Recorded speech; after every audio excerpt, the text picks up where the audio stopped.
So Justin Jefferson just signed a record $140 million extension with Minnesota. So that's very similar to Jordan Poole money.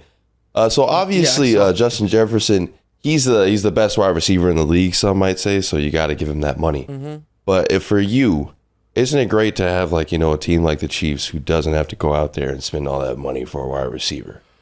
But nobody. Here's the thing: nobody else has Mahomes, so I understand. And Justin Jefferson deserves the money, but I do think that and I've talked about it on this pod before, and I will continue to. We are going to reach something of a market correction. College football keeps producing ready-to-go wide receivers, and they are producing less ready-to-go offensive and defensive linemen.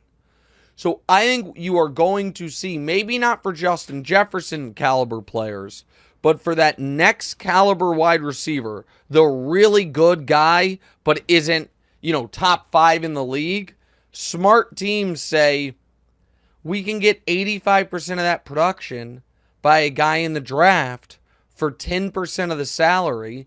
We're just not paying. We are not. The Chiefs have basically said, we're going to draft and develop wide receivers and corners because that's what college football is producing.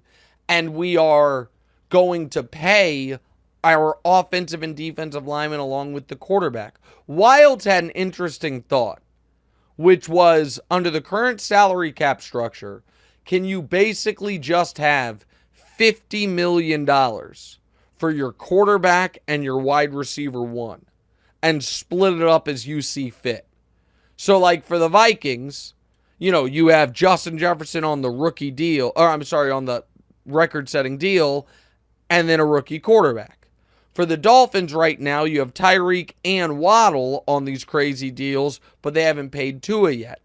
The Cowboys have Dak on this huge deal, waiting to pay CD. Maybe when they pay CD, do they then not bring back Dak? The Bills, Josh Allen makes a ton of money. They trade Stephon Diggs. The Chiefs, all the money goes to Mahomes. They draft receivers. It was an interesting thought by Wilds that I hadn't really considered on that level. But now the Eagles are trying to do everything. Pay Devontae, pay AJ, and pay Jalen Hurts, but they're kind of borrowing a lot from the future. The Niners, you paid Debo, you seem hesitant to pay Ayuk, and Purdy makes nothing. And so I get why the Vikings would do it, but I also think some of these wide receiver contracts are not going to age well. Hey, thanks for watching. Hit the subscribe button to get more from the show, and make sure to click the bell to get notified every time new content drops. Check out full episodes of What's Right wherever you get your podcasts, or just click the link in the description below.